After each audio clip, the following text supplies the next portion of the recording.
Technical issues there.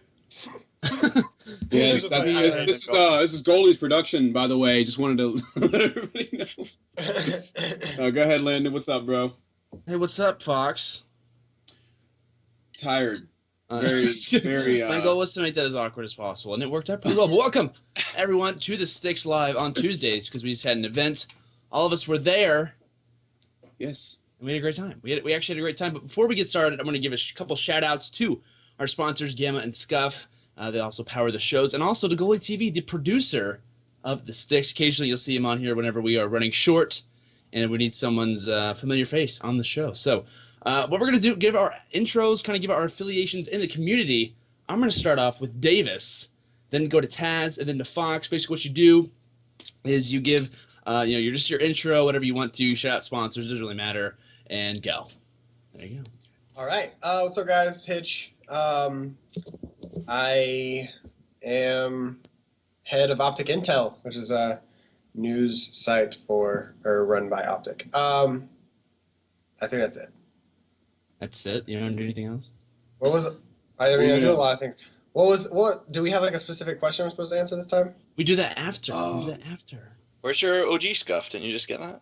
I did. Look at how. Oh yeah, let me see that beautiful masterpiece. Look at it. Ooh, my goodness. I'm pretty sure I got attacked by a mob at Cali for one of those. Oh, I can do the same thing there, Hitch. I went to show mine, but I don't have one. Actually, I have Scuff, but it's not a team oriented. You see, mine is just basic because I don't want to spend $1,000 on a crazy Scuff controlller. You should just be like, I was about to say you could have played it off like you just used the regular one, and that good you didn't need the Scuff. You're like royalty, dude. Aqua, funnily enough, doesn't never use a Scuff. Close, just got him one, so he's going to be the best in the game now. It really is a big help, though, especially with all the jumping and stuff that you got to be doing in this game. Yeah. Big difference. All right. Actually, I'll go to Fox, give your intro, and then I'll go to Taz. All right. Hi, guys. I'm Fox, esports caster. I was just recently at Umg Dallas. Before that, Cali and Detroit. Doing a lot of different stuff in the community. I'm also a host of the STiKS. I'm a very active YouTuber and MLG TV live streamer. If you want to check those things out, make sure you follow my Twitter right here under my name. Should be at RondezFox. I do a lot of different stuff. I spend a lot of time with my videos and streaming and stuff, trying to produce the best content I can. And we're going to have a great show today. How great? Landon, your intentional awkwardness. I'm just kidding.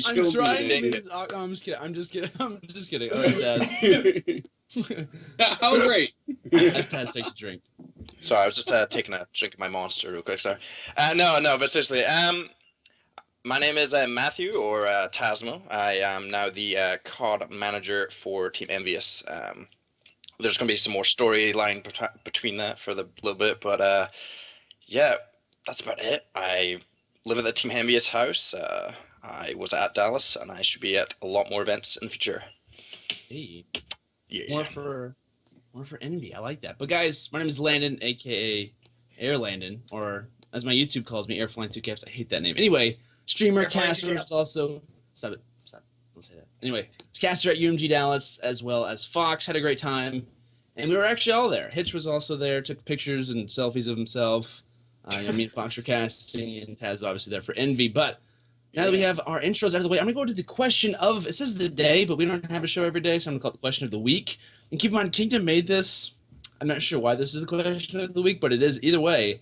And it is, what is the best thing you've ever eaten at a LAN event? Wow. Ooh.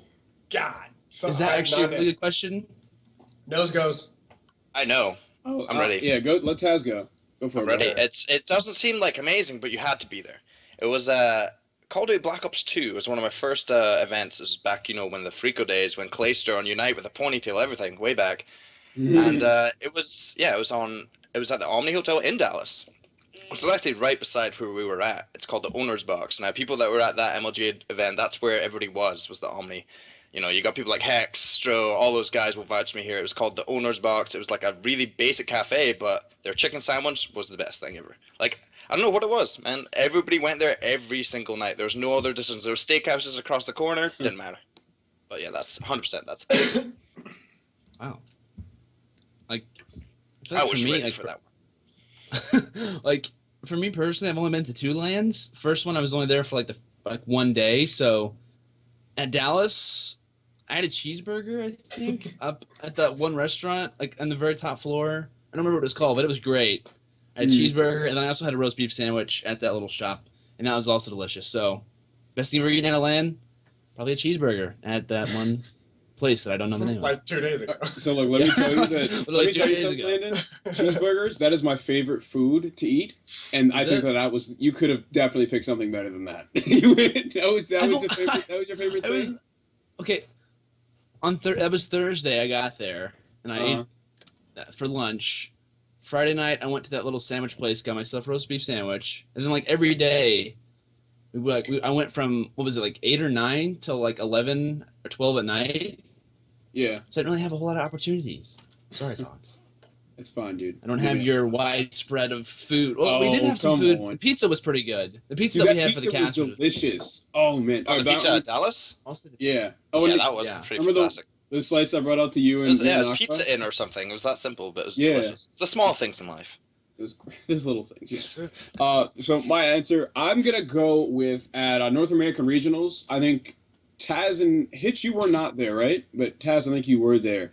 The food trucks that MLG hired to come out. The food trucks that they hired to come out. There was this one thing. It was like similar to Chipotle and Qdoba, except. For me, like, I eat so much Qdoba and Chipotle, like, after like, a couple of bites, it's delicious at first, then it gets kind of gross. But this food truck, like, I kept going back for more. It was literally the same thing as Qdoba and Chipotle, except there were, like, way more ingredients. You could put, like, onions and a bunch of, like, a ton of different stuff in there, right? Hex was telling everybody that we got to go out and try it, and I was like, okay. And I believed it was the best thing ever. The thing is, tortilla, right? Is that what it was? Yeah, no, it was really good. But remember that other, I think it was regionals also, but they came up with another food truck. Maybe it was a different Columbus event. But they had like these fish ones, and it was the most disgusting thing ever. Yeah, the next day. And they took forever with all the food, dude. It was disgusting. They had one grill and one chef, and it took forever for them to cook that food. I waited an hour for French fries. Yeah. Crazy. They get French fries, though. Someone in the chat just said, I have to actually take back my statement. Although that was amazing. Wolf, one of my good friends, who wasn't at the event, that he should have been, by the way. Wolf, just let you know. Roy's in Anaheim, California for that event. I went out with Pomage, Rockstar, and a couple other people, and we went to this random Hawaiian steakhouse, and it was the best thing ever. So sweet, there you go. Hey, did you give your answer yet? No, my answer is 2 X Games ago for Ghosts. I was with Gamma, and one of the food trucks served something called a meat parfait, and what it was is a parfait, kind of like a yogurt parfait, but there was like different levels of meat in it, and it was like barbecue in the bottom, and then there was coleslaw, and then there was like ribs or something, and then there was 2 halves of a sausage like shoved in it, and I got like 3 of them that weekend. Oh my god, that sounds crazy. I'd try it. I'd 100% try it. That sounds ridiculous. It was in like a clear cup, and you could see the levels of different brutal. meat. Well, this was in Texas, so only in America, dude. Yeah, exactly. Exactly. I was like, "What is this?" They're like, "This is the meat parfait." I was like, "You got me. Give me one." That's definitely a cooler name though than like cup of meat or something. Cup o' meat, like the O's like a little dash beside it, like. Yes. Oh man, I like that question though. Like I was kind of surprised how far that one went. You know, that was a good question. That was a really good one. I think we're gonna go to the UMG Dallas recap now, kind of switching things a little bit over. I believe Fox is going to kind of carry that one. Let's talk about the UMG Dallas recap. So, mini recap of the event here, guys. I have the top 8 placings for you really quick. I think the top 3 are what we predicted on the show, and all of our predictions were actually extremely close, except a lot of people put that Optic Gaming would beat FaZe, which... Oh, why would you say that? Just kidding. Fair thing to assume there, but FaZe really did make it look kind of easy with that Swift 3-0. Optic would have had to beat them in 2 best-of-5s if they wanted to come back and win. They had to come through the losers bracket as Epsilon knocked them down in there. But let's go straight through the top 8 really quick. I'm going to go in from bottom to top. So 7th through 8th, we got Isolation Esports, BBV Gaming, and then 6th place we got Team EnVy. Above that, TCM Gaming in 5th. 4th was Epsilon in A, the newest team that made it into our Pro League through the relegation tournament. 3rd place, we had Denial Esports. 2nd was Optic Gaming. And 1st your UMG Dallas champions, FaZe Clan. So it was a lot of people saw like a lot of the series were kind of predictable throughout this event. I feel like, except for the surprises that Isolation and Epsilon and even Geared for Gaming really brought to people, and Elevate going in undefeated until like the third day or the second day. That was really surprising. What are they, like 12-0 in their pool? Is that right? Yeah, that was what it was. FaZe made it farther being undefeated, obviously, but dropping only 2 maps, I believe. Yeah, it was 2 maps. I was told by someone that it was S&D that they dropped, but that wasn't true. Tat straightened that out for me in an interview, which was pretty cool. I got to interview a lot of people this weekend as well. Landon, how was your first event? How was your experience casting your first LAN event? Or this is your first LAN event in general, right? This is my second. Second LAN event, first ever casting, obviously. It was great, man. It was wonderful. First, it was a little bit strange, like kind of getting there. I know I was like a little bit awkward. Like me, I know Fox. Like whenever we had like the first caster meeting, you're like, Landon, stop being so awkward. And I was just like being like super strange, like in the corner, like because I had no idea what was happening. But it was good though. Man, you just gotta loosen up a little bit, you know? No, I just had no idea like what to expect. I was like, I don't know. It was like I was just lost being there. But it was good. Casting was amazing. Had a really fun time. It was on Bravo primarily most of the time, which I loved, to be honest. It was kind of, different at times, had a little bit of struggles, but honestly, I just loved everyone at UMG. Everyone was super, super nice, super positive. Talked to Chris, talked to Megs a little bit here and there, but overall, I really, really liked it. I want to definitely keep going to events if they're obviously willing to have me, but I thought it was great, honestly. It's one of my favorite places to be was probably at a LAN, and casting was, you could say, a dream come true. It's a dream come true. Yeah, I mean, my first event was regionals, and my first event casting was regionals. My first event ever was like years before at MLG DC, but my first event was kind of, at first I thought it would be awkward, but I'm not the type of person to be shy or like nervous or anything like that, so it was kind of comforting. It was also weird because it was just pro players, team owners, and I guess their family or whoever they just decided to fly out, so it wasn't like a crowd full of fans. It was at the MLG studio, so it was pretty. I guess we had 2 very different experiences casting our first LAN events. I actually, now that I think about it, I remember specifically the first LAN event that I ever cast. It was in Black Ops 2, and this was only because he wanted the event. It was a local tournament, but it was really popular at the time. Yeah. If you guys look it up, you could probably find it. I think it was DXD Gaming in Bel Air, Maryland. But he had me cast the Black Ops 2 tournament, and it actually went really well, and it was fun. It was a pretty cool day. Yeah. I got some cool stuff out of it, and it was a cool weekend. This is when I had no interest in casting. I was just doing YouTube and stuff like that. Right. But yeah, many have said this was UMG's best venue ever. Not event. We're not talking about production and things like that. We're talking about the venue. Would you guys agree or disagree with that? I'm going to go with you, Hitch. What are your thoughts? Agreed. Yeah, agreed. Yeah? What makes you say that? Everything is God, I can't with the chat right now. Everything was it was pretty nice. As far as like everything was very branded up, I guess you could say. Like everything had UMG's logo was everywhere. The booths looked amazing. The lighting looked amazing. The lighting was horrible for taking pictures because it was all blue and dark. It was literally a light was shining onto a glass, and then it was just reflecting out into everything. So you couldn't really take anything, like take any good pictures. But yeah, but for the spectators, for people just sitting there, it was amazing. They have like some super cool LED lights and stuff, and also the new the area for recaps and stuff. What's that called? Analyst desk. Yeah, it was amazing. Like with the couches and stuff. I thought it was really, really awesome. That was my first time doing any analyst desk stuff too, and I think that should be like a staple across Call of Duty tournaments from now on, from everyone. Gfinity's been doing it, MLG's been doing it. It's nice to see UMG finally picking up and doing it. And hey, who knows? Maybe we can have Call of Duty analysts and not Call of Duty casters that are also analysts. You might probably have in other scenes. That's you would rather just do analysis instead of casting? Well, no.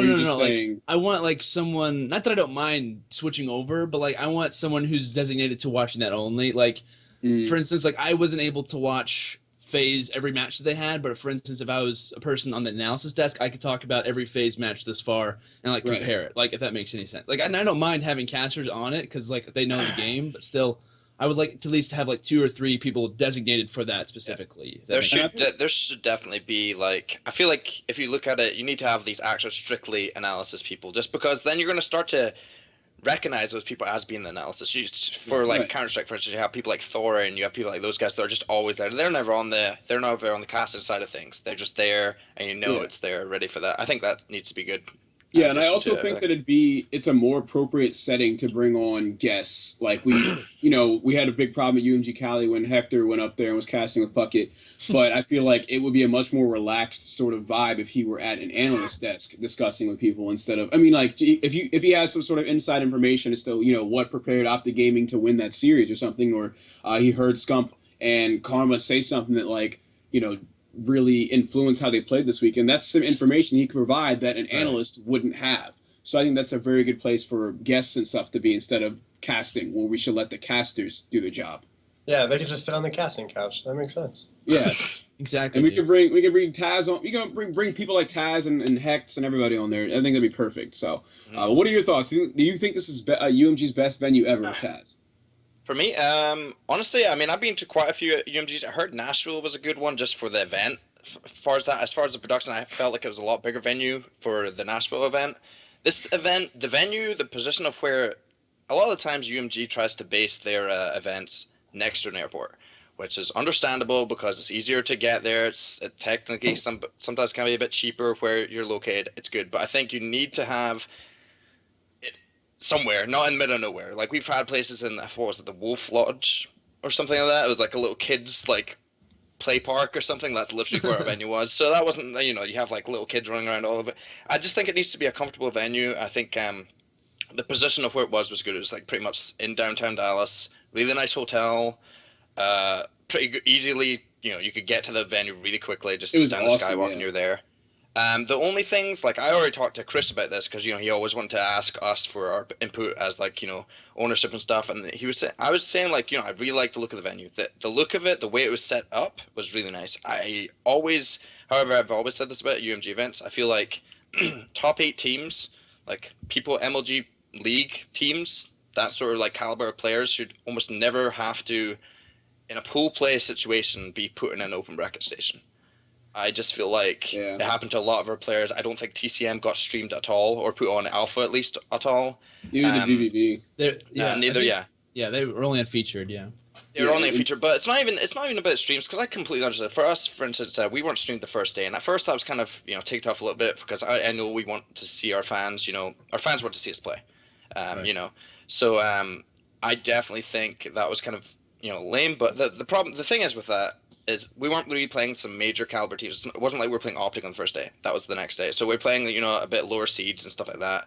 So I understand it wasn't like a big match to watch. So, but the fact is, when we were in that open bracket, like stations, those things were so compact. Literally, you'd be shoulder to shoulder with someone else on the other station, And the worst thing is, like, we would have like I think VVV was right next to us, and we'd be playing Search and Destroy Detroit, and they were playing Hardpoint Detroit. Now, if you realize that, Astros can cancel a lot of stuff, but it's not like they're completely soundproof.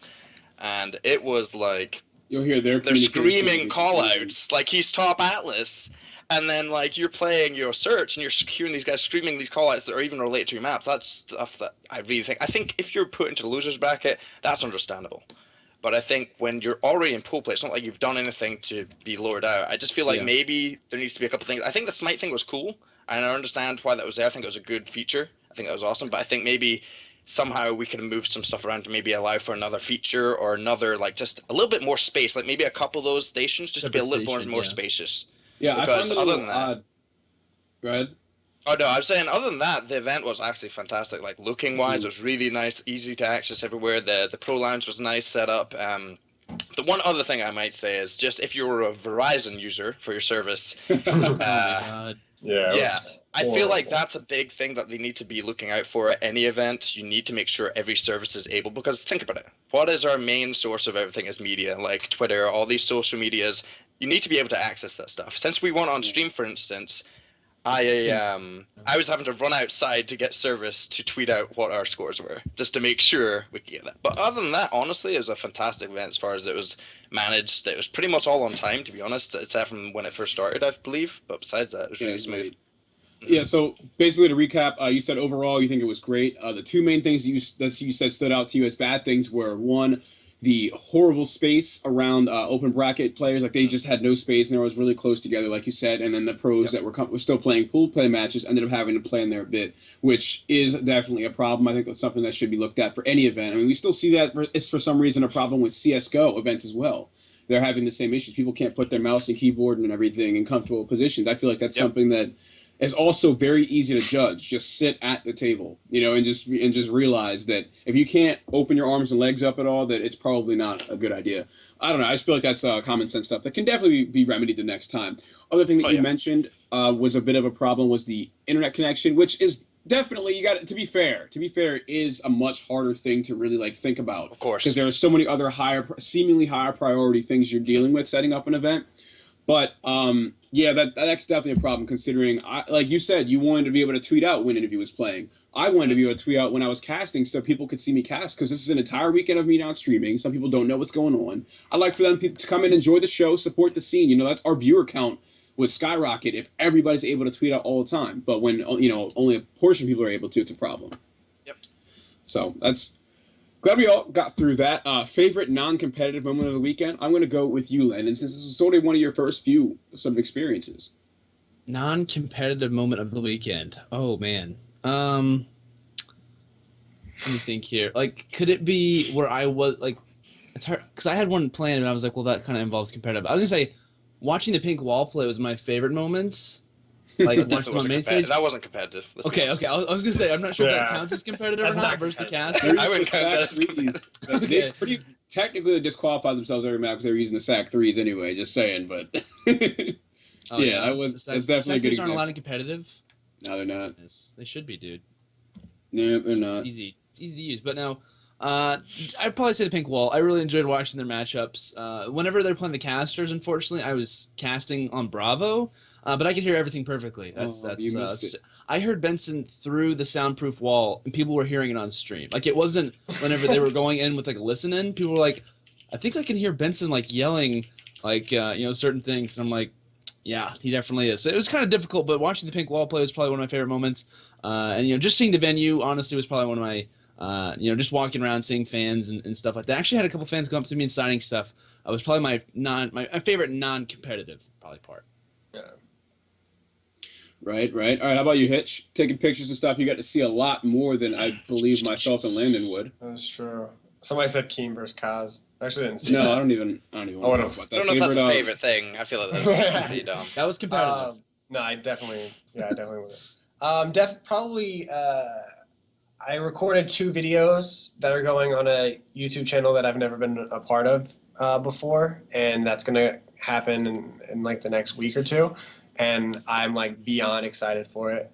It's probably my biggest break so far. So recording that and just being able to be a little bit more comfortable on camera, probably my favorite part personally. But then of course, the guacamole was really good too. The guacamole was good. I remember that. And guacamole was fantastic. Bang. The wings were pretty good. The wings were good, but the guacamole. All right, Taz, how about you, man? Favorite non-competitive moment? I guess the guacamole is ruled out. You got to come up with your own. Oh, damn it. All right, so honestly, I mean, it's as always, it's kind of cliche, but, to these events before, I guess I'll get into this more often, but before I was the sniper for EnVy and stuff, and yeah, I'd get these, sniper fans come up to me and stuff, and supporters and stuff, and then now it's you still get those, people rocking around in, EnVy jerseys or EnVy shirts or hoodies, and those guys it's always awesome to see that. It's always, one of the cool things at events. We actually gave a couple things away, a couple these little band things. I can't really see them, but and then we got some of the players to sign some stuff. So for the guys, but that, and then also just at the end of event every night, it's also good just to sit and talk with everybody. Me and Hitch went out at the bar, just the hotel bar, even just out to dinner, and things like that are always a good time. That's where you get down to earth with people the most. Let's be honest. And I'm not saying in that way. It's No. I mean, I think we're laughing because one, you didn't say Fox. You just said Hitch. I was definitely with you No, guys. no, the no, no, no, majority no, of no. the- Hitch, no, no, no, no, And no, two, no, no, no, no. That and was I was two, getting because there. Fox letting I'm and everyone- saying two, because the of that last one night night. Fox disappeared. We all know that, but no. But in all honesty, yeah, everybody. I would have said Landon too, but this guy went disappear mode on us. Oh, He yeah, had I, enough. I literally egoed you all. That's what I was like, that's impressive. Your first event, you don't like you I've ego already us. got an ego, dude. Being like, nah. No. But no, No, honestly, Fox as well and everybody. It's literally one of the best things you can chat. I mean, we obviously chat about the event, but also it's like real life stuff. Like me and Hitch live now like an hour away and we haven't seen each other, so we better change that. Yeah. That's- Yeah, and one thing is that I don't think Taz said that he used to be a sniper, but like people don't know that I actually taught him everything he knows about sniping. A lot of people don't know. yeah, that's How why did he I keep a stopped straight being a sniper. face? What? I'm surprised you kept a straight face through that. That's Oh, impressive. it's true. Yeah. Hey, you have an Xbox One now, so let's find that out and settle that later on, okay? How about that? Go. Let's do the See if 1v1. the master can Versus- still beat the Padawan or whatever. Some optic versus EnVy sniping. Okay, not bad. All right, we're gonna Neither skip of us ahead. have sniper teams, anyways. Oh, So classical. Let's skip ahead to this. Oh, I never gave my favorite non-competitive moment. My favorite non-competitive moment every time is just networking with people. I love meeting new people that I like. I recognize what they do online. I like what they do online. And I get to meet with them, and even not if even if I already met them before, I get to chat with them and stuff like that. Because I mean, there's players that don't live stream, so I can't even come in and see how they play. Like Saints, I hang out with him probably every event. He's one of my favorite people to be around. He doesn't live stream, so it's cool to be able to come up and chat with him, or even just people that I do live stream. I just don't get to talk to them that often. Like the TK Royal girls, they're always cool. I casted MES Detroit with Bergster, and it was really cool to chill with her and Goon and everybody. And this weekend, SJ for Vindictive from TK and Ava as well. It was cool talking with them. But so those are my favorite non-competitive moments, just meeting everyone. Cellucor, Julio, just a bunch of different people were really awesome the whole weekend. If you could only watch one player's point of view all weekend, who would it be and why? We haven't really talked much about the gameplay itself so far, mostly just going first. the experience of an event. So Hitch, I know what David. I know what he's gonna say. say. I know what you're gonna say. Royalty. Yeah. Okay, never mind. I thought you were gonna say Loyalty was all right. So I was sitting because I wanted to get the best shots of the winning team, and I figured Optic was going to win the second Epsilon game. So I was sitting behind the Epsilon players, so that because it was on feature station, so that I could get good shots of of Optic as they celebrated or whatever. And so I was sitting right behind Royalty, and I was just watching it, and I was just like in awe, like. The way that because he plays on 12 sensitivity without a scuff, right? I don't think he plays with a He scuff. doesn't use claw either. Yeah. Oh, He's wow. just literally as if you just grabbed the game and just started playing. Yeah. He was whipping on people. Like he would He's like the 180. NA Kataga. Yeah, exactly. He was playing like Kataga, and he was like Yeah. just whipping around and just like destroying people. And like I've always played on high sensitivity, so I've always liked watching Fizzerp and like the people that play on really high sensitivity, and I've never seen anyone master it like he was. He was schmamboozling some people. Yeah, Royalty's definitely a talented guy. Taz, how about you? With as little bias as possible. No, okay, so I've got two because I actually I know there's so That's right fine. now Two is fine. Go for it. so this is my biased one, okay? And just because I did watch this person's point of view pretty much all the time, the way I was standing, like besides obviously main stage, obviously, but whenever we were on feature or whenever we were at the open bracket part, I was sitting next to Sam or Octane. This guy, like now he lives at the house, meeting him and knowing him, super young guy, like really cool dude, but like this guy's shot, man. I'm telling you, like he has got so much room to grow. It's just insane. Like he's one of my favorite like players. everybody's like he was meant to be a breakout player. People were saying. I was talking to Ben and like they're saying, oh, but how can we really let this guy be a breakout player when last season he was like the highest KD and all this stuff. And albeit people have said that Sam's like, he doesn't play very smart. Some of our teammates used to call him like metal boots because he wouldn't move. Like he literally would stand still, just be a turret. Say that again. Metal boots. Metal boots. No, but he's got so much talent, and it's a great thing. Like with our new roster that we've been working with, I feel like a lot of these players, even all of them do, but like they have so much room to grow with those guys, and I just love watching him. His shot was just like I'm just like. What is going on? I was watching actually. I wish there was a I listened in for the whole feature station of the last 5-6 versus TCM game. The first, I think Solar Hardpoint, he dropped 50 kills on TCM, and he got about 4 or 5 4-pieces. And the first one, he got a 3-piece, absolutely dirty on the second hill of Solar. And Jared was the last one alive, and you just heard him like, "Come here, Jared, where's my 4-piece? Get over here!" Yelling at him across the stage, and I thought it was hilarious. But other than that, I mean, as far as watching people, I think Zuma was the person.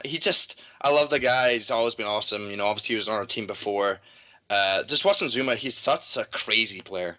Like, if you just watch him, like, when he's on, I think he's actually very still underrated in this game. I think he's a top 5 player, top 5 sub especially. I think he just, especially, and it was funny, the guys at the Pro Lounge, when I was sitting watching the finals, they always like to kind of put little bets on, like, who's going to, drop the most numbers.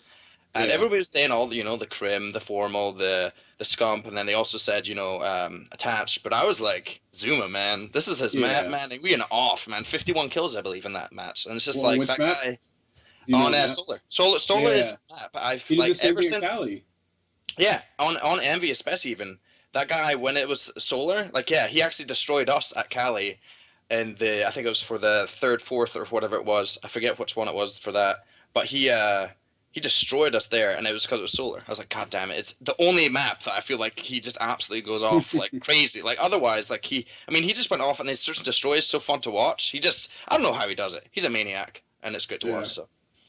Yeah, for me, personally, it's good that you said Zuma, because that brings me to Clayster, is easily the person I'd want to watch. Clayster's shot is just impeccable. Like, his positioning, he sets up his sub players to do so much. I got to talk to him in the interview. He also said some of this before, how, everyone excels so well in their role on, like, we were specifically talking about Riot S&D. He was just like, any distance that you come at us from, you're screwed in more than one way. Like, that's just how versatile and, like, how versatile the team is as a whole. It just works out so well. But Clay's shot is just ridiculous. He locks on and laser beams, and it's over. He's not going to miss. So I definitely got to give it to Clayster. But Landon, I want to hear if you could watch one person's POV for the whole weekend, who would it be?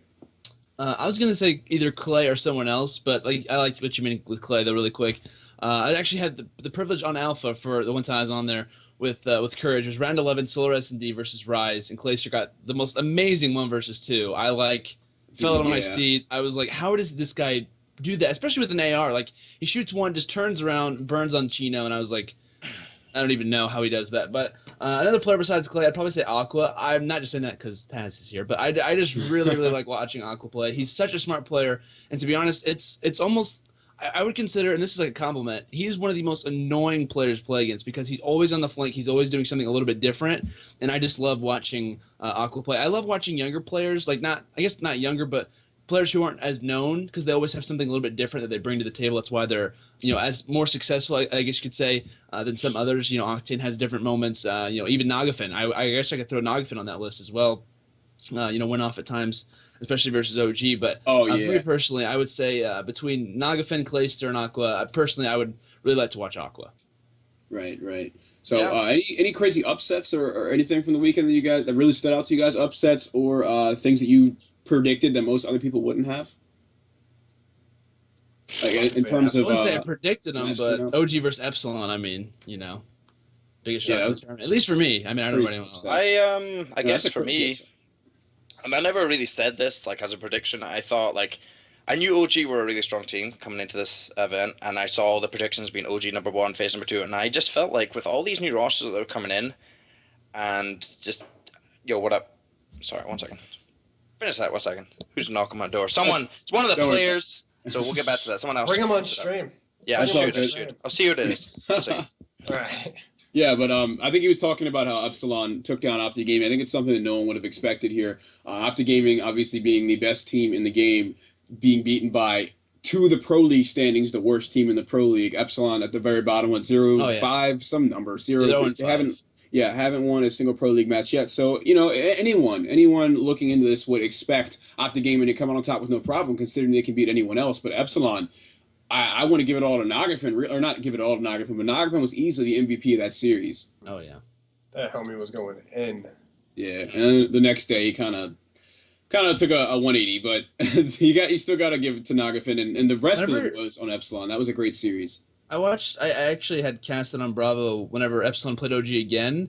He like I don't know what it was. It's just whenever he played Optic Gaming, it was just like he just turns on something. I don't know what it was. He was doing the exact same thing versus Optic, and the two hard points that they played each other in the second game, they were only within 5 points each time, and that was Nagafin had like 40 bombs at both of those. So I don't know what it is with Nagafin versus Optic Gaming, but they're gonna have to watch out for him if they're gonna ever gonna play.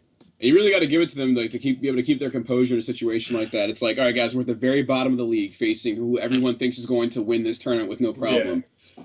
And they came through and they beat him in this series, knocked him down the losers bracket. That's impressive. They just have like the worst online luck, as far That's what as it's looking like. Yeah.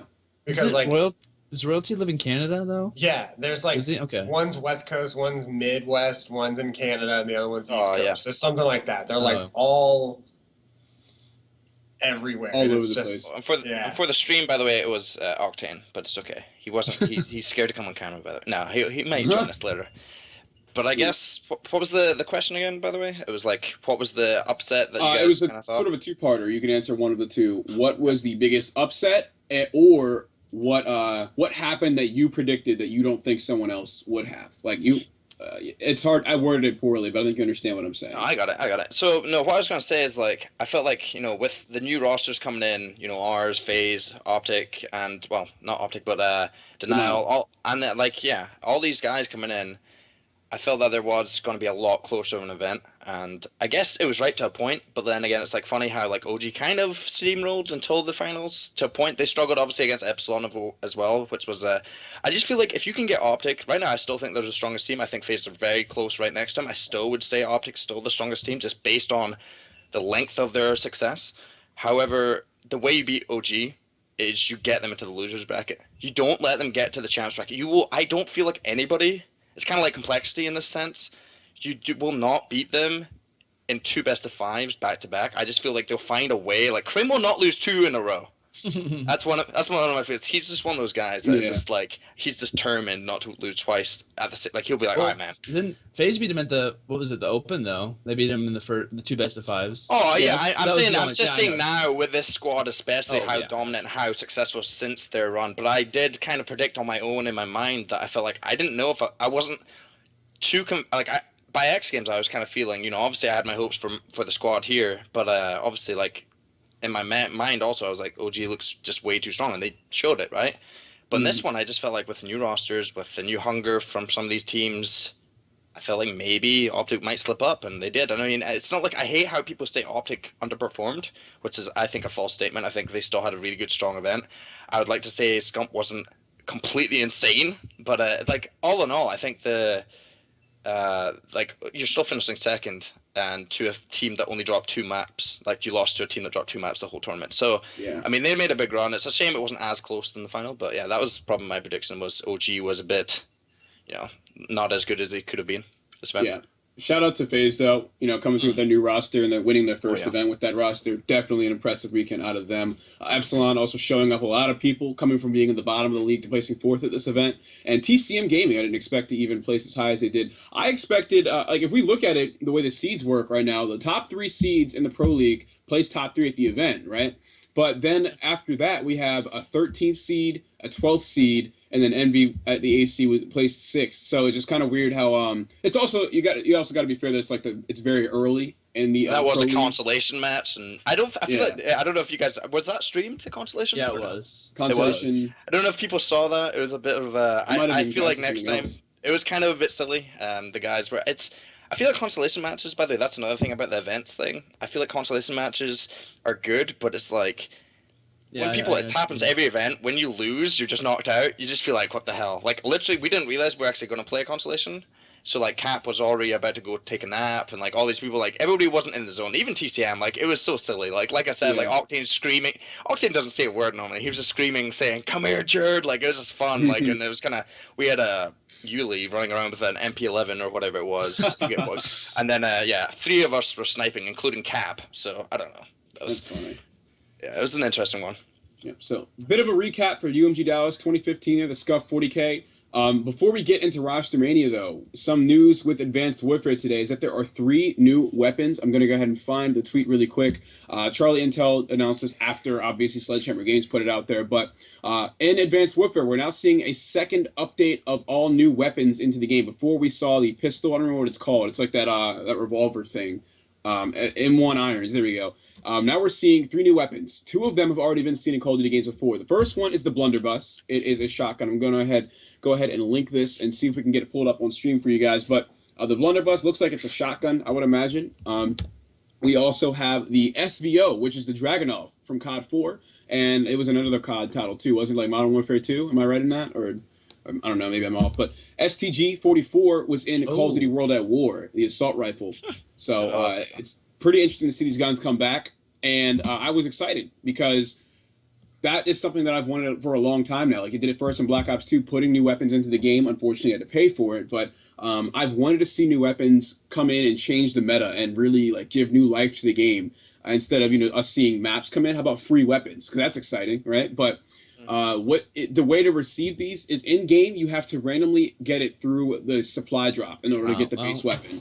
So for us, it's for competitive play. It's completely useless, but it's still a good talking point because this could be like good in the future. Would you guys like to see something, or what do you guys think about this? And would you like to see weapons introduced throughout the game's lifespan in the future? Absolutely, yeah. I mean, I don't know why. I feel like I've always said this about DLC. I can't wait for us to have a point where in the league, because COD, we've always known COD kind of gets staler. Depending on the game, it gets staler and staler near the end. Once there's no COD champs. Luckily this year, I think I'm really enjoying the fact that there's worlds and there's all this crazy stuff happening near the end. And you still got like a bunch of major tournaments that's almost got the same prize pool as like the COD champs in a way for the winners. But like I can't wait for there to be like an esports DLC. Like that will come out like maybe each quarter. Like imagine like actual maps. Like there's a couple of cool maps. Like I think this new DLC is actually going to be kind of exciting to watch. I can't wait for Drift Hardpoint. I can't wait for Compound and like Skyrise, of course. Yeah. That's going to be awesome to watch. It'll give you a bit of nostalgia. But I feel like imagine if there were, you have 4 map packs that are just strictly DLC map packs, but they're 4 esports map packs. That'd be really, really cool to see. I think if you make these maps linear and make them work for certain game modes, because these maps that we're getting, like these ones are okay, but like it's not like they're made for competitive. And I understand it's really hard for someone like Sledgehammer to do that for us, but also it's not like I feel like pub players aren't going to notice the difference. They're just going to be like, hey, it's a new map. Hey, let's play. We'll definitely like the map regardless. I feel like if the game is played competitively and it plays well competitively, it's going to be fun casually too. Like, why not? As long as you have separate modes for the people that want to have different levels of tryhardiness, And I think that gives more length to the COD season. I think that it needs to be a thing because I feel like then if you have that many more maps added to the pool, you can do things again like map vetoes and stuff like that. And say you actually end up getting DLC weapons that come out that we can actually use. We could even do like other things. Like there's so many things that I've been talking about with everybody here about how COD can improve, and that's one of them for sure. So. Mm-hmm. All right, Landon, what do you think about this? The weapons and such that we're seeing come into Call of Duty. Do you think it's a good trend, and what would you change about it? I like the idea. Obviously, in supply drops, that's not going to work. Like, I understand their point. Like, they want to sell the game. They want to make people want to get things. Same thing with Denial. They want the little champs. Like, I would honestly, if they had the Denial champs like full suit, I would have bought that day one, like easily. If that's a pre-order, like I'm definitely going to do that as well. But I think it's a great idea. I think guns are also a very good thing to have. But at least speaking on competitive play, everyone buys the DLC. If they're going to be DLC maps that we have to have, might as well throw guns in there too. If it's only DLC guns and no maps, like if we don't use other things involved with DLC, I can kind of understand that being unfair for like public people. Like I can't afford this. This guy has an advantage over me. But regardless, I think it's a great idea. I think it keeps the game fresh. And if we're using DLC, might as well throw in some other stuff. Maybe even have DLC for like Taz mentioned, esports. Having something here or there where we even have like esports camos for the DLC guns, something to make it interesting. And I think with the the addition of the new skins or the new armor for AW with Denial was a good step forward. It wasn't exactly ideal. It was like a couple months late and everything, but I think that was a step in the right direction. So I would absolutely, I'm with that idea. Yeah, yeah. So basically, you're saying the same thing we all kind of agree with. Putting in those supply drops is sort of a hindrance. It's completely worthless to us and the competitive community because we can't use it. I wanted to touch on a point that you brought up, though. You said you wouldn't mind us having to pay for weapons alongside DLC maps. Do you think that it'd be a good idea for us to also pay for weapons coming into the game? Well, I meant if DLC were like if a competitive map pack also involved weapons, I mean, like I wouldn't mind paying for that too. Like I meant like If it were like bundled in there. yeah, that's what I mean. Okay. See, I'm sort of with you there, but the way I look at it is like we're already spending $60 on the game every year, right? The season pass, if you're going to get all the DLC, because you don't know what DLC is going to be used for competitive, that's another Right. $50. So that's $110. That's so crazy, man. I'd rather see like the weapons come in for free on a however basis they have it. Like Oh yeah. right now, it's been like for the 4 months ago, or what, 2 or 3 months ago was when we saw the M1 irons come in, and now we're seeing all three of these weapons come in at the same time. I'd like to see a new weapon every month, or maybe even two every other month, something like that. Yeah. Sort of change the metagame and everything. I think For that's free. good, but the thing is, I think it's even better that you do pay for the weapon itself rather than how it's doing now. Technically, you may need to pay more because, like you said, it just randomly may show up on an advanced supply drop, right? That's how you get the gun. Yeah, but it's no on any supply drop, any of them. Okay. So you can just keep But playing, it'll okay. pop up. I think everyone that's should just okay. have it. I think we should all just have the gun. You shouldn't have to I feel get like the any supply esports packages as well, like the denial esports thing. I've been an avid thing that should be in a package you could just buy.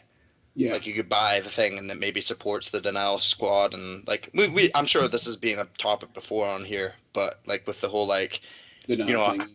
well not that and just like the whole like esports thing on the how like I don't know if you guys noticed how much the international is this year, It's but for 15 million Dota now, right?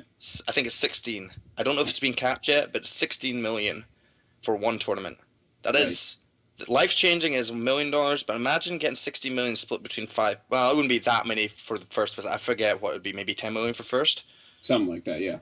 That's insane, and that's through esports packages and stuff. Imagine if there was EnVy, Optic, Phased, Exos. Right. It's so Crazy. it's another topic though for sure. Yeah. Hitch. And Call of What are Duty your thoughts obviously here? took some. What are your thoughts on the weapon DLC? Not even DLC, I guess anymore, right? It's technically. Yeah, I think anything esports related, if we were to buy it, it should go towards something esports, like Mhm. a prize pool or like a tournament or like COD champs or something like that. Right. What I don't want to see to happen, I don't want to see a pay to win kind of situation where like I don't want it to be like Clash of Clans, where it's free to play but you pay to win. Where in this case it would be you pay to play but you pay more in order to have a more advantage over someone else. Like, and I feel like with guns, even with the guns that we've had brought in for DLC, we automatically ban them all. Like even the Peacekeeper Yeah. in Black Ops 2, like Yeah. they're all automatically banned for that reason because we don't want to have to deal with anything. Whereas if guns, I feel like anything that is paid should be strictly for looks. It should be different skins or camos or Yeah. different little attachments. You should have person like you can personalize it a little bit better. That I understand, and I just don't really want to see a point where we're paying for guns for a $60 game that we're That's already true, paying for. Yeah, because I don't want it to be where we're only using guns that we like get. Like honestly, like I just want Call of Duty to have fun weapons again. Like I don't want to have two weapons that are primarily used. Like for instance, AW, ASM1, and the BAL. Then we get rid of the IMR. Occasionally use a sniper. It's like I want to have fun. Like personally, this is just me. I know everyone has their favorite game. Black Ops 1 for me, I used every gun just about. Like I think in the assault rifle category, there was guns I used all the time. And while it wasn't like one wasn't necessarily better than the other.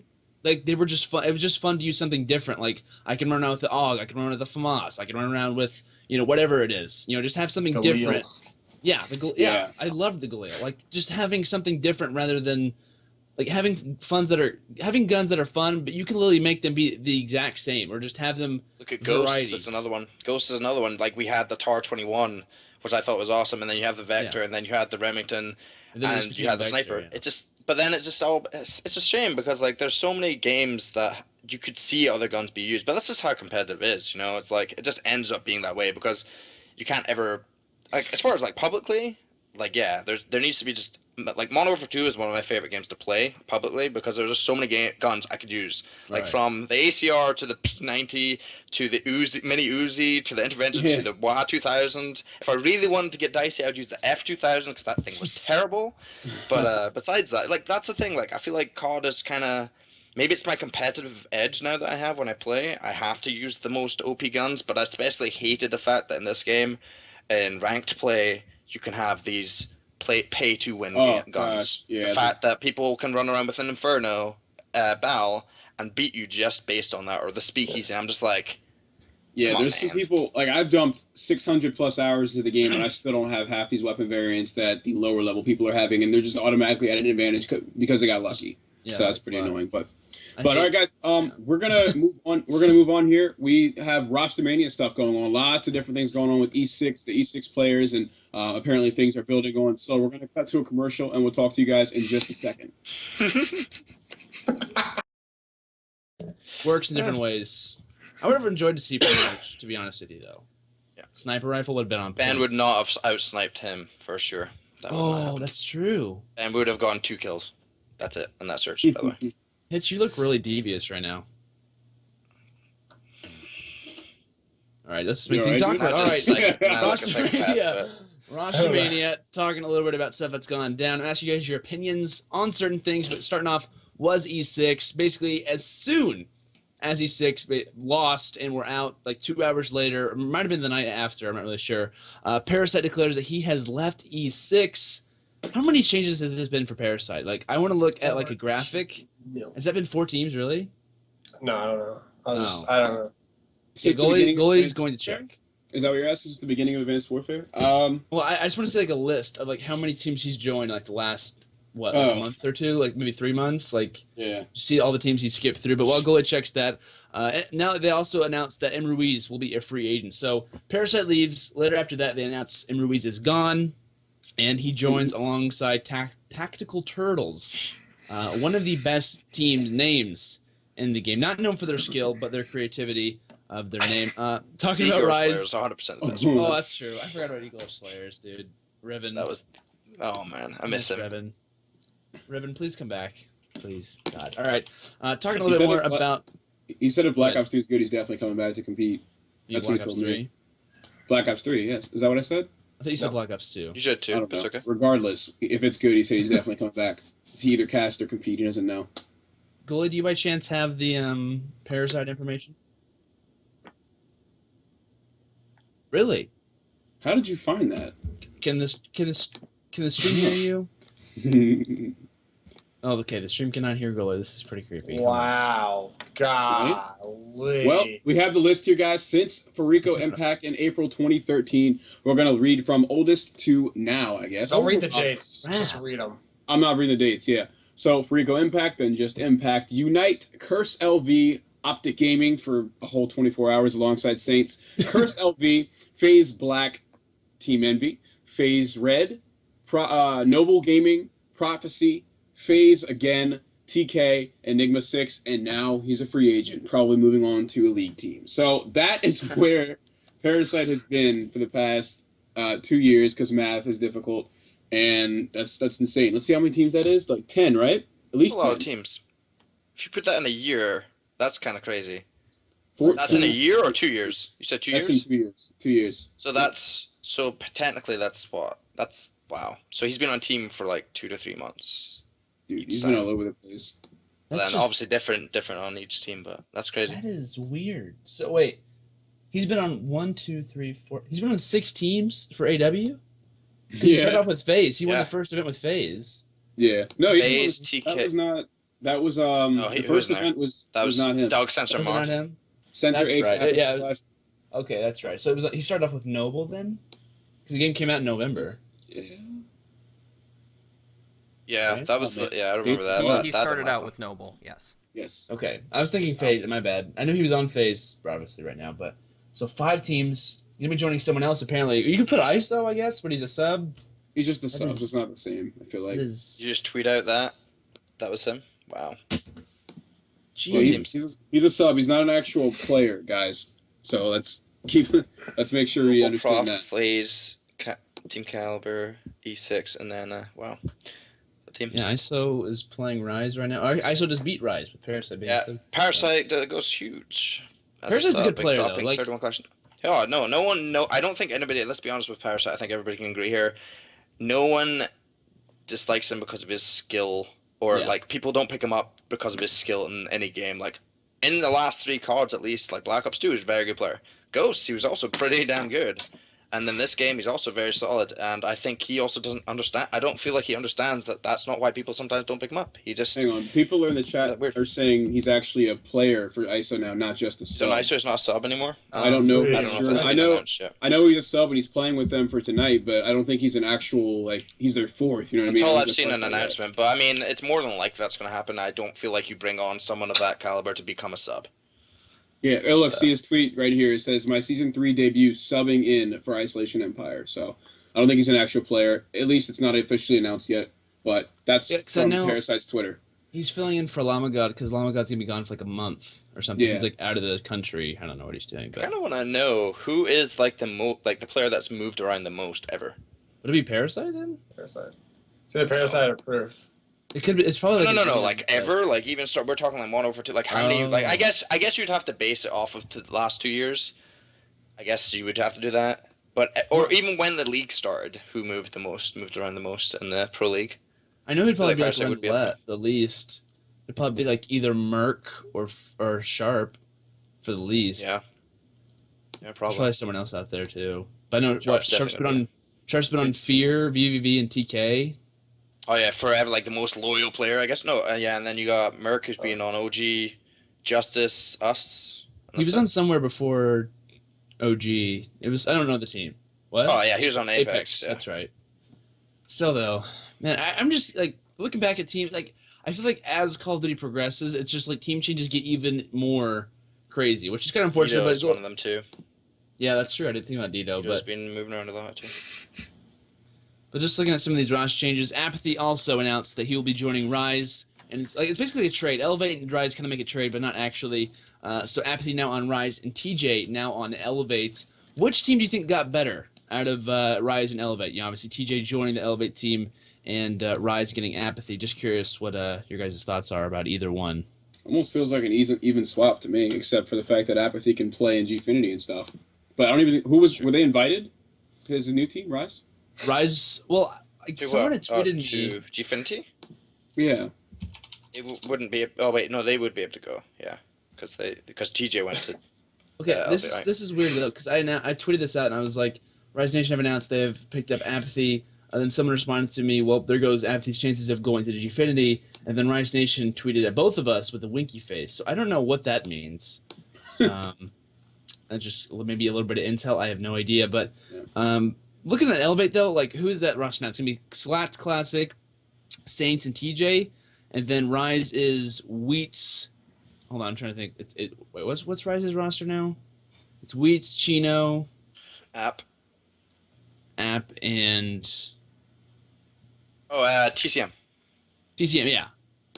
Oh wow. Good guy. I met him at Dallas. He's a cool dude. Yeah. Okay. He was Looking wearing at- he was wearing Goonjar's jersey. Short blonde dude. Got a little flick on his hair as well. Yes. He's been good friends. Personally- Him and Sam are good friends. So. Looking at both of these teams, I honestly think the Elevate maybe got a little bit not better, but like I think they kind of won it maybe. But I'm not sure. Like I feel like Apathy might do a little bit better on Rise, like personally. And Rise did not have a very good team KDs overall. I think they were all negative.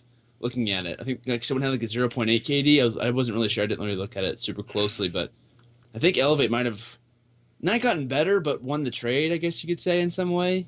Oh my God, won the trade. Don't say that. I don't know, won the trade, but No. I'm just swap. kidding. It's just that was the whole thing. I've always just thought I felt like people. I guess you can't really say that now because I was kind of proven wrong by how Denial placed. But I've always felt like Elevate and Denial should have made like a little switch because like one has a ton of BAL players and one has a ton of sub players. Yeah. I feel like they could have just switched one of them. Like Slasher could have gone to Elevate and then like I don't know, an Apathy could have gone to Denial. I feel like what I mean. Like I felt like that was just a weird team. Like one had 3 BALs. I felt like the reason Denial did so well is you got someone like Hugh that can just like take over a game every single time. That's why. Slasher went off too. Two. Well, you're always going to get that from Slash. I just feel like Hugh also can pull out a sub. Oh yeah. And he does both. He's just so insane. He's probably got to be. I think he's the best player. Hugh, for me, essentially, I think he is the best player that can BAL and SMG. Like the most like multi-purpose player. If that makes sense. Like there's, I wouldn't say he's the best BAL. I wouldn't say he's the best sub, but I would say he's like probably the best at doing both. Yeah. Best transitioner. So, yeah, there you go. Yeah, that's a good one. Is that the word? Is this transitioner a word? Sure. No, we're gonna make it a word. now. If not, I'm putting that in Urban Dictionary at least. I'm gonna just say Urban Dictionary transitioner, and it'll just say Landon. It's officially a word somewhere when Taz gets to it. When he gets to put that in Taz Urban can make any Dictionary.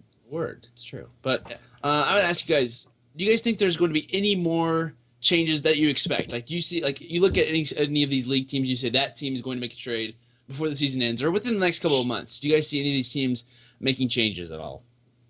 I'm gonna ask Hitch. What are you asking? I knew you were. I knew it. No. What are you Look at his phone. That's not fair. Come on. That's not Look, fair. he's taking a picture of himself on Skype. Anyway, do you expect any other teams to make changes? No, I don't know. I I don't do. think any no It's a teams good that answer. matter. You covered everything. Wait, are y'all He making can't be wrong. No. Wait, us? are y'all making a change? No, I don't. That's the whole reason we made. Look, as far as everybody asks and all that stuff, like, here's the thing. I'll be honest with any team right now. Stop making changes. You're just making FaZe and Optic just, like, laugh at you guys. I'm serious, man. Like, especially Optic. Like, OG's just sitting around, like, hanging out with their feet up, just looking at all these changes, like, all right, man, they're going to have another month to try and get better. All right. I'm surprised FaZe did that well. But then again, like, all these guys are top caliber players. I just feel like, in general, it's like, we're not going to make a change. That's why he brought these guys to the house. We have 3 other guys at the house. Looney's actually away for a little bit, but he's going to be back before G-Vintage boot camp. Mm-hmm. Like, I just don't get it. You're just shooting yourself in the foot every time you make changes. I understand changes need to be made, but like this is the problem with COD, man. I feel like players are just sometimes like not egotistical, but like they just like they can't get around like this is business, this is your job. Like make it work. Yeah. Like I know you have some falling outs with some of your players at times. I know that happens, but like man, I know online sucks, but I think you're not going to get anywhere. Like if you keep swapping around, like build some chemistry. This is the reason FaZe and Optic are the best teams in the game right now. 1, they are all very, very talented. 2, they are like insanely good at just like the callouts are all like on point. You can watch and listen in versus any other team in the league, and you just know they know what to do. And the third one is trust. The trust on the like if Krim makes a call for OG, they're gonna trust that 100% every single time. They're gonna trust that. And I feel like all these other teams are very hesitant. There's missed calls. There's not that trust there, and I think that's what you need. I mean, I think Denial and us especially. I think both of our teams on paper, and as some other players as well, can match up to these players. I think our team can match up to OG's team. I think our team can match up to FaZe. But that huge difference is OG's teamwork and FaZe's teamwork is just that much better right now, and that's what makes a big difference. I think, like going what Taz said, I think chemistry is something that's very overlooked. Like you said, the ability to trust your teammates, to be able to like, I think communication is a major factor in this game because of how quick it is. Like, yes, back in Ghosts, even in Black Ops 2, calling out was very important. Don't get me wrong, but in this game, you're constantly saying something, and if someone's not, or if you don't necessarily like have that communication or the chemistry with your other teammates, like the other 3 of you, it's not going to work out very well because, you know, calling someone in the flank, calling these little things that you normally would, and, you know, being able to trust someone, like knowing, for instance, if I'm Optic Gaming and say someone's on the flank or someone's, you know, grabbing the last couple seconds, and you're looking at Formal and you're like, oh, I know Formal's going to clean that kill up, then I can kind of like respond. Like, I think the teams that we have who are very good at the game right now can trust each other fully and know each other like the back of their hand. And I think that's something that's very important to have. And I think even picking up duos is very important. FaZe picking up Clayster and Attach, world champions, they know each other perfectly. And so you're not having that trouble of having 3 new guys with 1 new person or having 3 new people with 1 new teammate. I think that's kind of weird for replays because he's never had these 3 guys on his team before. I think that's kind of like a strange thing to mention, but going back to it, teams that need to change. I think there's some rosters that need maybe like 1 player subbing in, 1 player out, but overall, I think that most of the rosters are going to be set. I think there could be some changes that could happen, but overall, looking at like 1, I guess I had Rise on my list, but this is before they announced that Apathy would be on their team. That's really just about it for Rostermania thus far. I think that's really just about it. So I think Fox, unless we're gonna head to a quick commercial break, I'm not really sure. I think Fox is going to kind of lead us back to some season 3 news. Yep, got a little bit of season 3 news here, but I think a commercial break would be good for now. We're going to talk about the standings and everything. We're going to talk about the schedule and predictions for tonight's matches and everything, but we're going to see you guys in about 60 seconds. Hello and welcome to the STiKS Lives. Looks like TazMo's having a little bit of an issue with his internet or his webcam. One of the two. Hopefully we'll get that sorted out in just a second. Should be back. I want to apologize for the lighting in the background here. My blinds came down. I have to hammer them back up there. So that's why you're going to see the back of my head blasted like this by the light. But we got some Season 3 news here. I'm going to go ahead and zoom in and get into that. We got predictions for tonight's match. It is July 14th, the day of recording this. And the matches we have, Isolation Empire versus Rise Nation, Team Caliber versus FaZe, Elevate versus Optic Nation, EnVy versus Orbit. I want to hear everyone's predictions for this. So we're going to start off with you. I'm going to step in quick because ISO has already defeated Dang it, Rise 3-1. I was going to say 3-1, dude. Easy. Ice has already beaten them. Cool, cheat, cool. dude. Okay, so first one's out. We're going to go with just TK and FaZe. We're going to start off there. So Landon, let me hear your opinion on that. I like TK. I think they just started too, so don't cheat. I'm not. I'm only in the STiKS chat. All right, I'm not cheating. No, looking at TK and FaZe. FaZe obviously off a very nice win, looking very dominant. Beating a team like TK would be just another step that I think they could push forward. TK's a good team, not the best though. I would say not really happy with their pickups. Personally, I like the chemistry thought that they had, but overall, I'm going to say FaZe takes that one. I'm going to say 3-1. Don't tell me what TK is going to win because I have no idea. Elevate versus Optic Nation. I'm gonna say ON.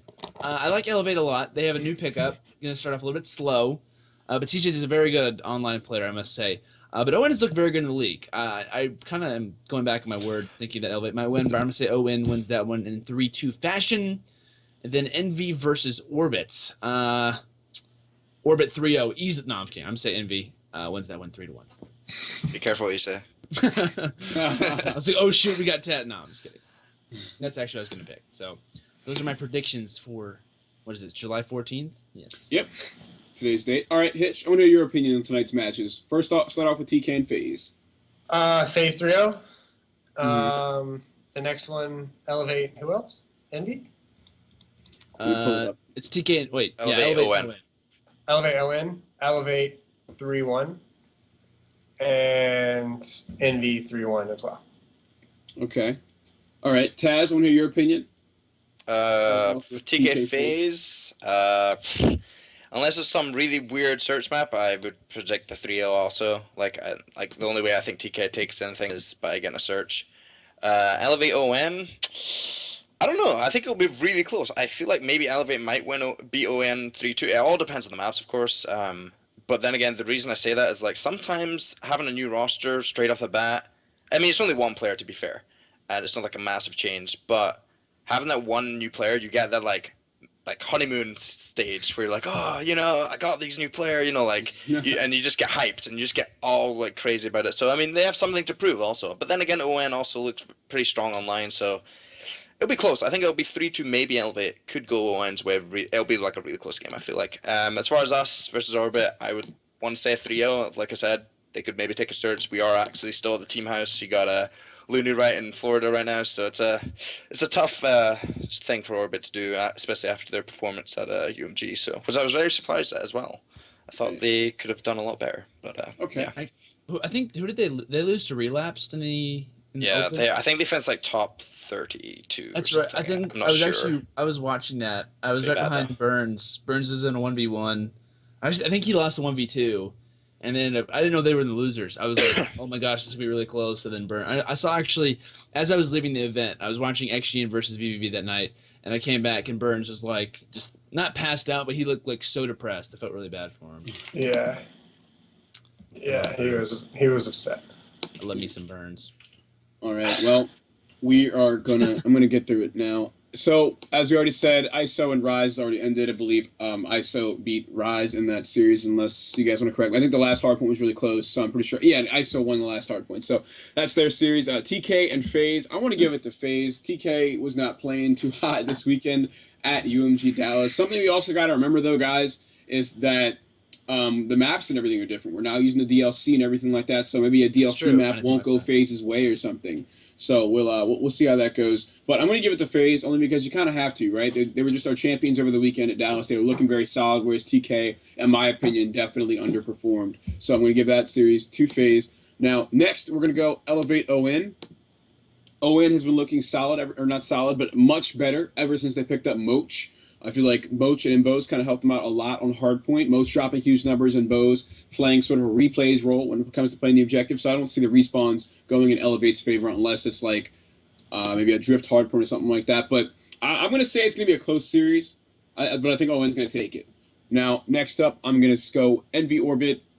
This is definitely going to go in favor of EnVy. I'm going to say 3-0. EnVy was looking very good on the first week. They actually brought Optic to Game 5, which was pretty impressive. So I think they had, DLC maybe 2 or 3 DLC maps there? There were definitely, I think it was a Drift Hardpoint and then definitely a Recovery S&D, which isn't DLC, but it's coming back to our rotation. Yeah, So it was only Drift as far as the DLC, yeah. Only Drift, yeah. So Drift and then the other technically new map, but not really new, Recovery S&D. So I'm going to give that to EnVy, of course. Gotcha. I think we all had pretty similar picks, but Yeah. Did someone I select? think I was the only one that went with Elevate, I believe. Yeah, Right? that's what it was. I don't know. I just feel like, it'll be close either way, though. It could go Owen's way. It just depends on how they're feeling. as I was like thinking about it, I was like, maybe Elevate. I don't know. Owens looked like, I feel like everyone said like Owen started so good. Like, not that they haven't, but what are they, like 2-1? It's like the first week of the Pro League. I was kind of surprised. Like everyone, I don't know. They're 3-1. They might be. Are they 3-1? I don't know, but like not that I'm not hating on sure. Owen or anything like that. Are they 3-1? Okay, but still the first week. I'm not saying that anyone's better than anyone else. I'm just pointing that out. I feel like everyone was like, "Oh my gosh, Owen are amazing now," but still. They're a lot better now they have Moch. This light is actually killing me right now. But You're good. Onwards to our current standings, guys. In case anybody hasn't seen them, we have them. Is there a reason we have these standings here? But Optic Gaming, Denial, Owen. This is the first time we haven't had an Optic sandwich in a while. Owen is third currently in our standings, which is pretty crazy to me. EnVy there at 4th, FaZe at 5th, Orbit 6th, TCM 7th, and ISO number 8. So pretty interesting there for our top 8 in our standings. But question I'm going to have for all you guys in the chat and obviously in the call quick as well. question. Are we down a game? I'm Top sorry? 8? Are we down a game, or have Owen played one more than us or something? Is that just... The reason is because you have one more map loss if you look at the percentages. I'd say it goes by maps. Okay, yeah, okay, that makes some sense. Well, head-to-head Okay, and so it goes maps, but map. we don't on Codpedia. We don't add the head-to-head until both teams have played their full series. Yeah, What makes is sense. that noise? Is that goalie? Right. Sounds like Jesus. Close enough. Goalie, when am I seeing you in an event, sir? Hopefully Worlds. We'll see how that goes. Can Sweet. at least can the stream hear you though? Yes, they can. Okay, good. Otherwise, I So I would not be talking to TazMo right now. It would be Yeah, really That'd be awkward. weird. Then I'm just talking to myself, and he's like, Just "Oh realized no." that was awkward. That could have been awkward as hell. But question I'm going to propose to all you guys right now: can Optic Nation stay toward the top in the league? It's very early, so it's it's safe to say that it's just beginner's luck in a sense. In the sense of like we're seeing all these new maps, new roster changes. Do you think that they can stay at the top of the league for throughout the rest of this season? Landon, or Taz, I want to start off with you. Hello, TazMo. I mean, yeah, they could. It's definitely. Can you hear me? Yeah. Yeah, go ahead. I mean, yeah, I generally think they can. There's a lot of team. It's still very early, but you also got to think this is actually not that early considering how much less matches we have this season. So like getting a good start like that, definitely. I don't know. I don't believe they will still be. I don't think they'll be a top 4 team in the league. I think they'll sit around maybe like that 5, 6, 7, 8. Man, like you have FaZe at 5th right now. Like they're not gonna be 5th. Like it's, I mean, I feel like the top 4 at the end of the league are going to be, us, no order, us, OG, FaZe, Denial. Then again, I feel like someone could maybe take, I don't know, man. I just feel those 5, 6, 7, 8 is going to be all over the place. So I think ON will be amongst those, but I think you see those bottom 4, and TK. I think they have something to prove. Elevate with the new roster should be strong with, and then Rise is, Apathy's a beast, man, and then Epsilon. We'll get into that topic later. We'll see about them, but there's a lot. I just feel that's going to be the more interesting thing, I don't think it's going to be huge first, second, third, because like that will be kind of solidified pretty easily. I think it'll be close, but like I think there's a bunch of teams that could be surprisingly going to like relegation stuff this Yeah, year. there are certainly more deserving teams to be in the top four that aren't ON. As you already said, OG, Denial, EnVy, and FaZe are certainly teams that come to mind right away. We even saw Elevate's performance this weekend was impressive, but they just fell short, and their placing was honestly awful compared to what I thought it would be. But Hitch, I want to hear your thoughts. Do you think Optic Nation is going to remain in this top four position? It all depends. It all depends on online and if they can continue having motivation while playing. I guess you could say. At LAN, they had a little bit of obviously a cursed the Owen curse again this weekend at LAN, and they didn't even make it to Sunday. So I know that Bose on Saturday night was pretty upset. So whether they use this weekend as motivation to grind even harder, I think they have the ability to stay top four. But it all just depends if if that will be a thing. I definitely think they'll qualify though, but I just don't know if they'll be top four.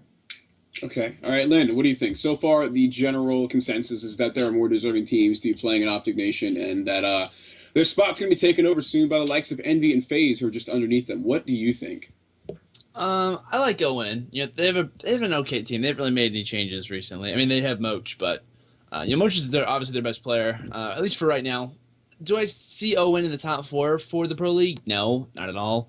Well, I like Owen, like I said, not hating on them by any means. I just don't see them in the top four, top five. If they do make it, like obviously, in the top eight, they're not in the relegation or whatever happens after that. I think they'll be around the 7th, 8th spot. I think they'll be kind of sweating it toward the end of the Pro League, at least in some form or fashion. I definitely see like teams like Elevate and hopefully Epsilon, if they can bring themselves together and play half of how they get, at least half as decent as they did on LAN. I could maybe see them switching places in some way, but I think we'll see ON maybe like the 6th, 7th, 8th spot, maybe. I think they'll start losing some matches, and I'm not even sure who they've played.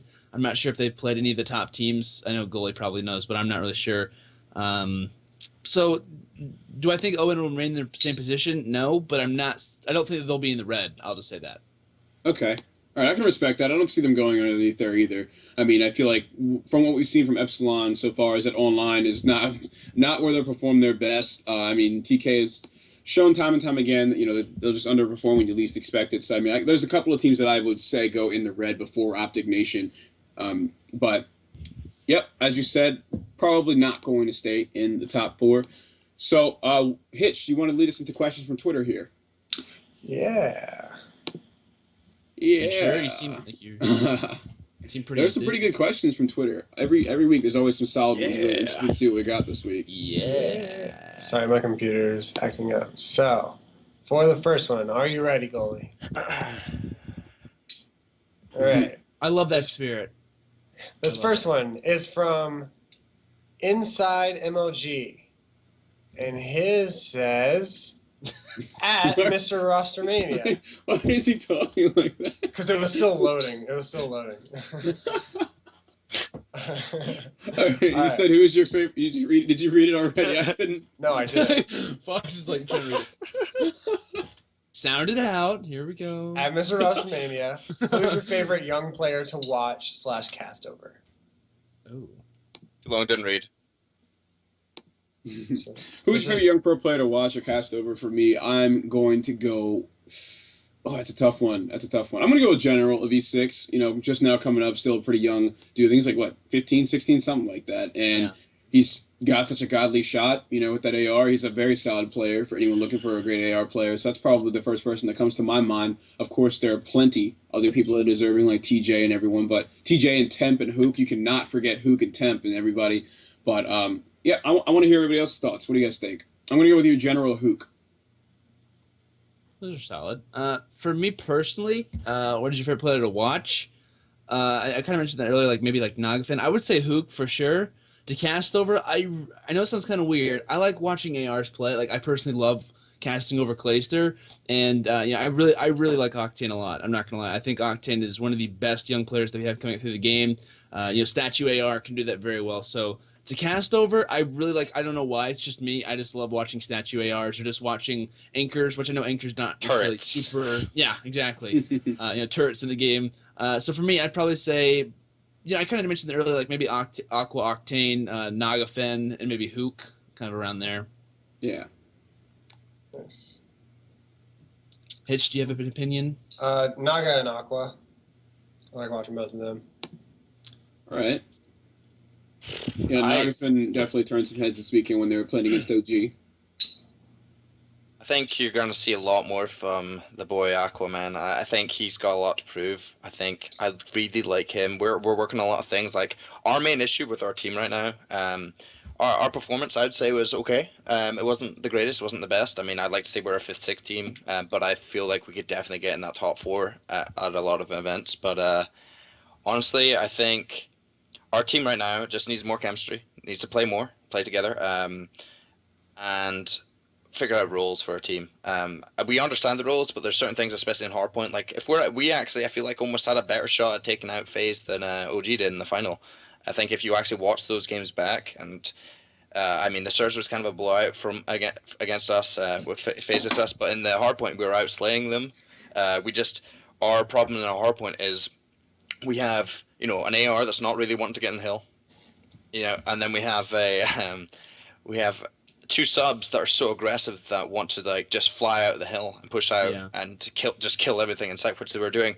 And then we have Cap, who I guess maybe should be playing hill more. We just need to figure out what, like, our communication needs to work better. Like, just someone needs to say, like, we've been talking to them, after the loss to OG, we were like talking at the end, like say, hey, we just need to be like that small talk, like, I got the hill, you're good to push out. And I think Aqua especially is so fun to play, like, see when he's in that hill.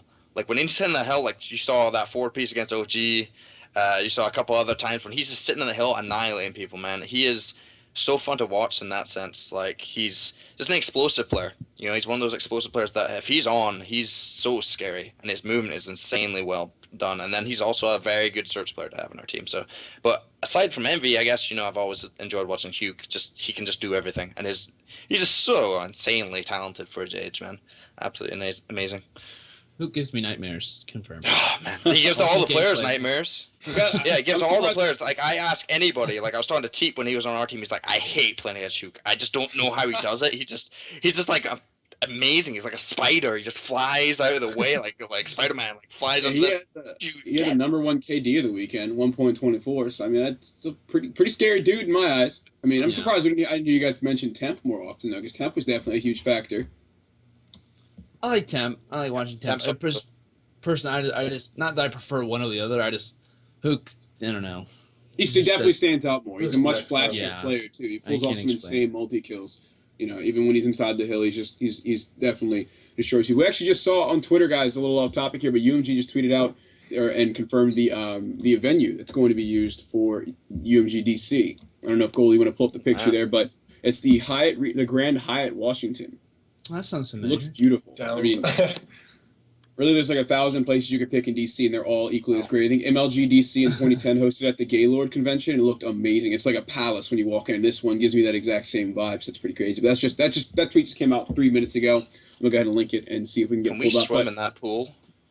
I don't see why not. I'm doing it. It's happening. We're doing it. One way or another. If we could find time, dude. Events are always so like I'm awake for such a long period of time talking about Vigimo games. Like, it's crazy. But our next question from Twitter, Hitch, did you want to move on? Yeah. Was Epsilon just outplaying Optic, or did Optic just underestimate them? Ooh, Hitch, I want to hear your thoughts on this one first. I think it's a little bit of both. You can't take anything away from Epsilon just because of how phenomenally Nagafin played, and then everybody else pretty much played their own role. And like I said, like, Royalty was dumb. Even in the second set, Royalty like hit. I think I saw him get like three pieces and also like a quad feed, as far as like all 4 of them were in the feed, and he was just yamming on fools. But so you can't really say that. You can't say that it was all just Optic underestimating them. But I feel like they definitely did come out not fired up that first series. I mean, obviously they get 3-0'd or 3-1'd. Yeah, 3-1. Yeah, by Epsilon. Okay, so they got 3-1 by Epsilon the first time, and then 3-0 them the second time. So, not saying the second time the naps weren't close because they were really close. Well, but, it was both of them were 3-1s. Epsilon 3-1 them, and then OG 3-1 them. After. yeah. But And they were S&Ds both times, right? No. They were the S&, was that S&D the second time? No, it wasn't because Scump got a 4P. Scump got got a 1v2, then a 1v1, and then a 1v3, like back to back to back. Well, it was funny because it was on Biolab, and I remember because it was a 1v4. Scump killed 2 of them. Nagafin jumped off the map, and then he killed Remy. Or no, it wasn't Remy. It was someone else, but still. How do you even jump off the map in Biolab? Oh, in Biolab. The big snowy sorry. areas. I thought you were Yeah. talking about Sun. Alright, Okay, I understand. It's all good. Sorry, man. It's all good. Mistakes happen, but something that's also got to be noted between these two teams is that Nagafin, and compared to how well he played the first time they faced Optic, completely underperformed the second time. I think he went like 14 and 41 in a hard point or something. Isn't that what happened? The second time they played? He went double neg and it was pretty bad. I remember It was seeing almost that. triple, I think. Yeah, close to. Yeah, there was the COD champs Nagafin, and then there was the non-COD champs Nagafin later on. Yeah, so it's pretty weird to see that happen, but I don't think it boils down to just Optic underestimating them at all. I think it was just Epsilon, Swanee playing as consistent as he usually does, and Nagafin going off that beat Optic, Mm-hmm. And then of course Remy being a very strong sub player helping them. Everybody contributed, but Nagafin was definitely the pivotal factor. Yeah, he was the factor. I actually I was on the analysis desk for this one, and I was like getting ready to write notes down. And I was like, okay, well, how am I gonna make OG 3-1ing Epsilon entertaining? Like, how am I gonna talk about this for more than 5 minutes? No, but and I was like really surprised. They came out in the first hard point, beat him, and I was like, okay, they beat him in the first. They beat him in the first hard point. And now we have Search and Destroy, which is a toss up because Optic Gaming's they're not the best at Search and Destroy, as we all know. That's definitely not their forte. And I was really surprised. Optic barely came back in the uplink, won that one, and then came down to another hard point. And it was, Epsilon. If you could say outplaying, I would personally say outslaying rather than outplaying. They really had a counter for just about everything. Remy and Nagafin were constantly in hills. Royalty, the freak of nature, was turning on people left and right, constantly on the flank. And Swanee with the bow was just dominating people from long range, just holding glass. On Solar, I believe they played Solar, and then I actually got to be able to cast OG versus Epsilon the second time, and it was just as close. I think Optic Gaming just had some, I wouldn't say lucky plays, but just one of the gunfights that they needed to, and it was actually, they played almost the exact same maps, which is kind of interesting. They played almost the exact same maps for each one, but I think it was just, honestly, Optic had played for a long time at that point, not hating on them like the second day when they played, but OG had a pretty hard day the second time, but still, I think it was just a matter of Optic we're playing Epsilon, they're 0-5 in the league. They're not coming into this one saying, oh, we're playing FaZe, we're playing EnVy, we're playing Denial, but they were kind of like, we're playing this team, we're going to control this, and it was just like, I think they kind of caught them off guard. I wouldn't say that they underestimated them, but I think the Epsilon came out much stronger than anyone else had predicted. Okay, yeah, I mean, I like what you said there about how long Optic was playing that day, because I remember I was talking to Scump in the Pro Lounge. He's like, dude, I've been playing COD all day. I am walking COD. I am COD right now. I love it. So, at least Scump, out of the 4, was definitely energized to play it. I mean, if we look at their KDs throughout the event, I think Formal even on Twitter said this is probably the event, individually his best event ever, and they placed second. But Formal with a 1.2 KD. We had Scump at ranked number 7 out of the top 8 of KDs. He was 1.17. Krim was right there tied with him at 1.17. So when you have 3 of your 4 players with the top KDs, I mean, you cut them a little slack. Sometimes you slip up, and then they came back and 3-0'd them. I mean, Krim especially, I think he had one of the, I've talked to him, I actually drove back on the Uber to the airport with him, and he was saying to me, like, we're not losing this next event, all this stuff, like, they're going to get back and get really situated and make sure everything's going. He was like, oh, none of that, if they're playing CS, I'm going to get him up. I'm telling, like, he was like, oh, I'm going to talk to SJ, and be like, if he's playing CS or League, they're going to start doing that. And I don't think that was a major, everybody was, like, blowing that out of proportion. Honestly, even our guys play some CS and stuff, and I think it's like, it's okay once you're done, you're just kind of doing the, chilling out and whatever, that's fine. As long as you're waking up for your League matches and stuff and making sure you're getting the actual perfect scrim time in and all that practice is fine. But I think Krim especially had a really good Search and Destroy event. He was nuts. Like, that was the Krim of, like, Ghosts, who goes and drops like 20 kills. You know, he was just even against us, like 1v2 against us. It was almost 1v4'd us. Luckily, Octane killed him, but like some of the stuff like Krim was doing was nuts. I also would like to add that I feel like this tournament for a long time had some of the best S&D games and plays. Oh yeah. Like the amount of 1v4s. I think there was about 6 1v4s. Some of them were off stream, but I know TCM got one off stream. But then you had Aqua got a 1v4. You obviously have Havoc, and then you had like a couple really nuts 1v3s that should never happen with bomb down, like insane things like that. Like, and then the Scump, and then you have there's so many well played as well. Technically not well played S&Ds because considering but the amount of clutches that were made were insane. It was really entertaining to watch. So. Yeah, pretty interesting there. Pitch, what does our next question look like? Next question is from Kobe. Do you think Optic Gaming will make a roster change if they lose the next event? Nah. No. Why would they? They place second, and then if they lose the next one, I doubt they'll place anywhere out of the top 3. There's no need to, when they're still technically on top, just because they got not on top isn't like above phase, but like they're on top of pretty much everybody in the pro league right now. I wouldn't want to make a change and risk losing some of that talent in any fashion. Yeah, and plus people are saying everyone's ragging on Karma, which is ridiculous. But he's not dropping the same amount of numbers. But it's the same thing that Nate used to say. Like if I'm on a team that's killing everyone, where am I supposed to get kills? You know what I'm saying? So like people are always talking about Karma's freaking, kill death ratio. That's all anyone talks about, like on Twitter. Whereas Karma obviously he's still he's on a team that won the most in this game so far. So and plus, even if by chance this game isn't his best Call of Duty, like it's not his best, if they keep this same roster for Black Ops 3, like. We're gonna see Karma. We're gonna see Karma back on a trail. Yeah, exactly. There is no need to make a change at this point. Like they've been the top team for a while. All they did was place second. Like exactly. We're gonna see Formal. Obviously, who didn't play Black Ops 2. We're gonna see Cole Crim 6. We're gonna see Farico Karma, and then Optic Scump. Like that's just dumb.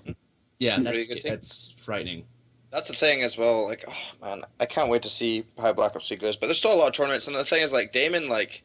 I love the guy. I think he's been on our team before, and the guy like this team that he's with. I'm telling you, any one of us could play in his position, and we wouldn't get kills either. I guarantee you, if me or like any Fox or Hits or anybody like that was in this team on LAN, we could play against maybe like. I don't know about like a top 4, top 5 team, but I could just sit in the hill and they would still be able to like 3v4 some of these teams for me. I would get 10 kills. They've done it maybe. Actually. I'd get 5 shooting them in the back, and then it's so funny because there was definitely there was a hardpoint game where Karma just had his knife out the whole time and just wasn't doing anything. Remember that? And they won. It was a CTF. Yeah, it was a CTF. It was still ridiculous. The thing is, I love stats. I think stats are great, but I can't wait for there to be a way to have stats where there's a hard point timer of how much someone's in a hard point. Yeah. Stats don't crap, by the way. Half the time, it's someone just either just running in, picking up and then jumping out. Do that. I see Jared get a lot of credit because he'll have he averages 12 captures. It's like because he rushes in hills. Like he's gonna grab. He picks up the initial kills. Hill breaks as well should be an interesting thing. I think you should have like initial cap, and then you should also have hill breaks because that's a very big thing. Like I guarantee you, Scump has the highest hill breaks. 100%. Gotta have that. Joey here in the chat says Benson should take Karma's spot. Probably works. I like the way you think, Joey. Thinking outside the box. Benson would scream the whole time. Exactly. Another thing is uplink ball time. Like someone who's got the ball in their hands the most. Just small things like that allowed the OBJ or people that are making like those little things that you don't see make them a bit more. I guarantee you, Damon has the ball a lot of the time. I guarantee you, he's in the hill a lot of the time. I guarantee there's a lot of players that are just getting crucified for some of the stuff that just because they don't have a high KD. KD does not mean as much as people say. In this game, I would agree it has more of an effect. I feel like OBJ isn't as big of a deal. But look at our team, for instance. If you actually look at the stats I was looking at for Dallas, our team, besides maybe Cap, had all pretty nice KDs. But obviously, I think judging by our KDs, I think our placing should have been a bit better. Albeit we did have to play OG and FaZe to trying to get the top 4. I feel like if we were on Denial side, maybe we could have done a bit better.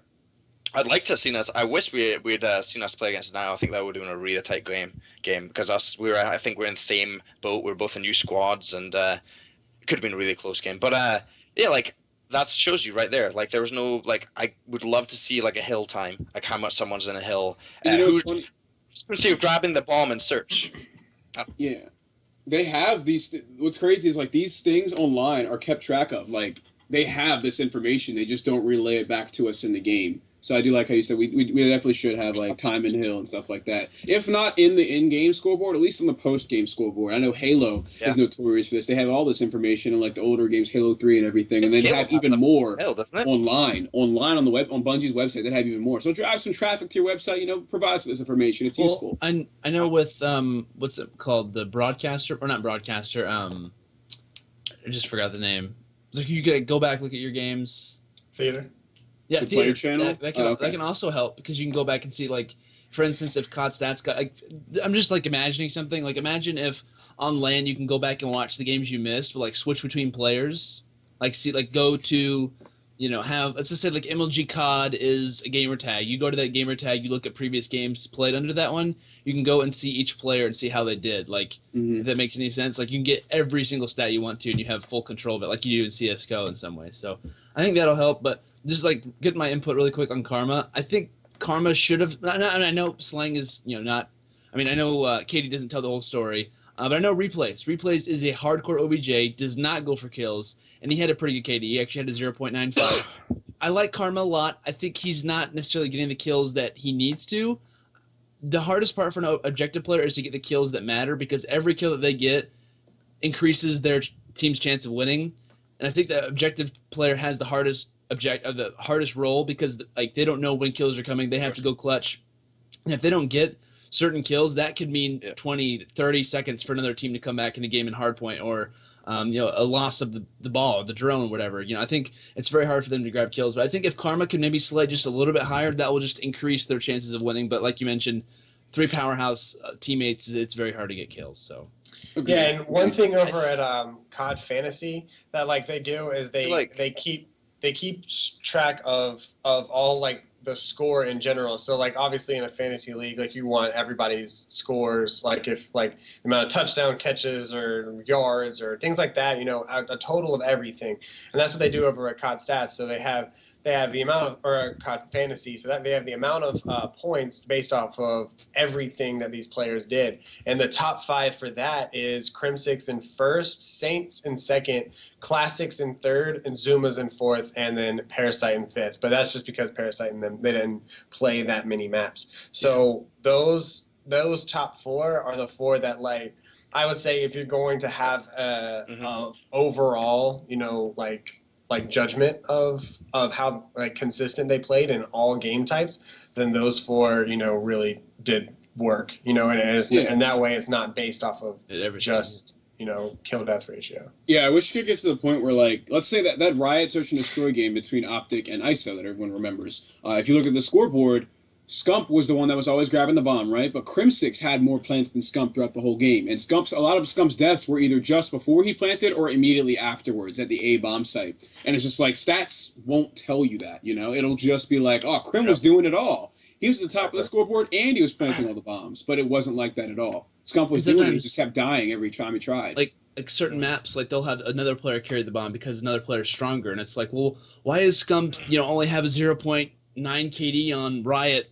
And yet on Solar S&D, he has like, and I know Solar's, I mean, not S&D, but, and some another map, he has this high KD. It just, like you said, doesn't tell the full story. And I think if we have, something like Theater, that can definitely help that out. Right.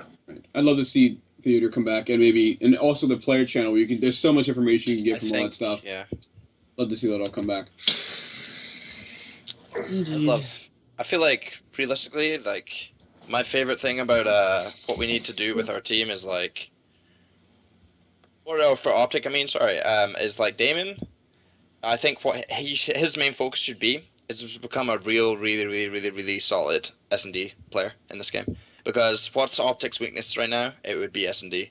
And I think if you bring Damon in and he was always a good S&D, especially in Black Ops 2, for instance, he would always go crazy clutches and all this stuff. Like, if he like maybe grinds S&D tournaments, just gets in these like nerds out S&D, because realistically, he doesn't even need to do that well in respawn. Like, he needs to do okay, like solid, that's fill true. in. But like, if you get him just to become an S&D god of this game, like, cause look at him, he's always nerding out with these weird things. Like, he was one of the guys who does the dolphin dive stupid thing that you can do in this game.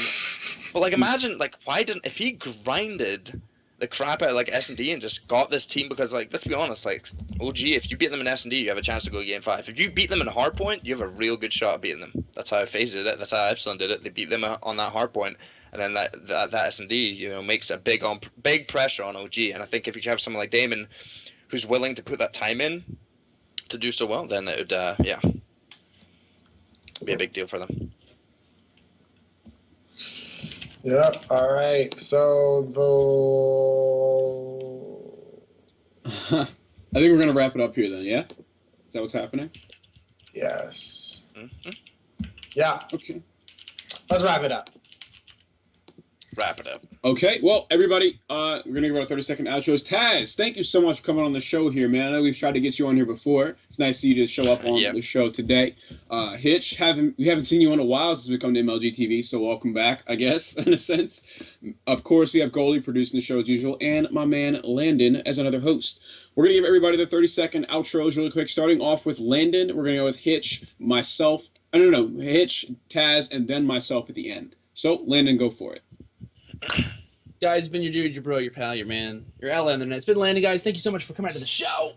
We got to stretch because I like to. Shout out to all the sponsors I don't have yet. We'll be in touch soon. And shout out to my YouTube. Been posting a lot of content. Posted some Dallas stuff. Recap. Had some footage from an IRL in real life. As Gilly likes to say IRL. I'll just get used to it. Shout out to the Pink Wall. We're coming up. Even though I'm not a part of the team, I still support them. And yeah, that's really just about it. Thank you guys for coming on the show. Goalie, thank you for producing, and Taz for being a guest. And also, I guess you count Hitch as being a guest because, he's never here. Thank you, Hitch, for taking pictures of me. I know you were taking pictures of me on the send me some couch. pictures of me too, dude. I need you, Abby. Not an ABI. All right, that's outro done. Dropping the mic. All right, Hitch, speak words, man. All right, guys. Thank you for having me on the show. A lot of fun, as always. It's been doing Goalie, how long have we been doing STiKS, man? I was just talking about Kingdom about Kingdom. How long have we been doing the STiKS, or how long has it been since you were on the STiKS? How long has it been since we were doing It's been the STiKS? same. Oh, I'm kidding. Landon, you interrupted him. I couldn't hear. It's been like a year and a half. It's been a year and a half at least, yeah. Unreal. STiKS is still the best podcast, the best Call of Duty competitive podcast to date. So thank you guys for having me on. It was a lot of fun. We almost hit 2 hours, which is insane. I want to sleep now. No, it's not. But yeah, thank you guys for watching. I uploaded an apartment tour of my new place that I moved in, and then I also, absolutely, man. And I also did a little unboxing of this baby. So yeah, go check that out if you get a chance. Wait, what baby? Like an actual physical baby? Like a baby? Yeah. You unboxed it. So I didn't see what you said. Oh, okay. I unboxed a physical baby. That was a surprise. Hell. Yeah. I thought it was gonna be a Shoot, man. But then look at the paddles of this thing. All right. Nice. My turn. Right. All right, yeah. Thank you guys all for inviting me on the STiKS. I've been invited a couple times, just had some stuff or been asleep or something like that. But I've been happy to come on here. You guys, I've been watching you guys since the start.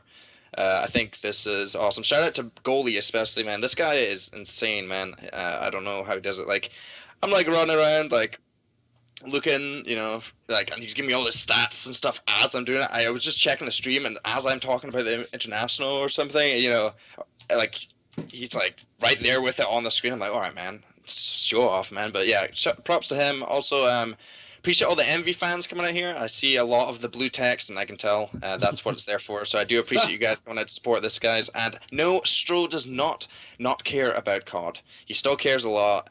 Just had a lot on his mind with the CS team, obviously. But he's always watching. He's going to hopefully try and make it out to Worlds with myself. And if if he didn't care, he wouldn't have brought me on here to look after the team. Like that's kind of my job, and that's if he didn't care, he wouldn't have given me this position. So, but yeah, I definitely really appreciate it. Hopefully, I can come on again, and I will talk a lot again. I'm sure sometime soon. So yeah, I enjoyed your talk. Of course, man. Of course. Thanks for coming on. All right, I'm going to wrap it up here then. Thank you to Goalie, as everyone has said, producing the show, always doing a fantastic job. He does a lot of work for the show, so you should all definitely appreciate that. I'm Fox, guys. I'm an esports caster. I'm also a live streamer here on MLG TV. If you want to drop a follow, go to mlg.tv/Fox. But let's plug some new stuff this weekend. I put up some cool stuff, some cool vlogs from Umg Dallas. I'm going to have a brand new series come up that I'm editing tonight. It'll be up tomorrow. Something involving a lot of the pro players that you guys know and love, but they don't live stream or use YouTube that much. So you'll get to hear them speak a little bit. So be on the lookout for that on my YouTube channel. Look up Fox, or Rondez Fox. It'll come up for you. I also started using Instagram again, and my Instagram is Rondez Fox, just like my Twitter, trying to streamline all my names and everything like that. So if you guys want to check that out, feel free. But thank you all for coming out. It was a great show. Had a good time. Thank you, Taz, for coming on again. I appreciate it, bro. Is that how we're ending the show? Eyebrow shrug. I'm feeling it. Do it again. Taz. Hit him with it one more time. There it is. That's what I say. Where's I it don't going? know. I can't. My Skype is like it's still delayed for me. Like it was so hard because I kept butting in on conversations. I had no idea what was going on. My Skype is like delayed or something. Delayed. Oh, yeah, that sucks. Yeah, man. Skype sucks. Kept Team putting Speaks in for on that. conversations. On All right, conversations. man. Don't talk to me like that. Sorry. Are we All right, ending? guys, we're gonna close the show. Hope you all had a great time. We'll see you.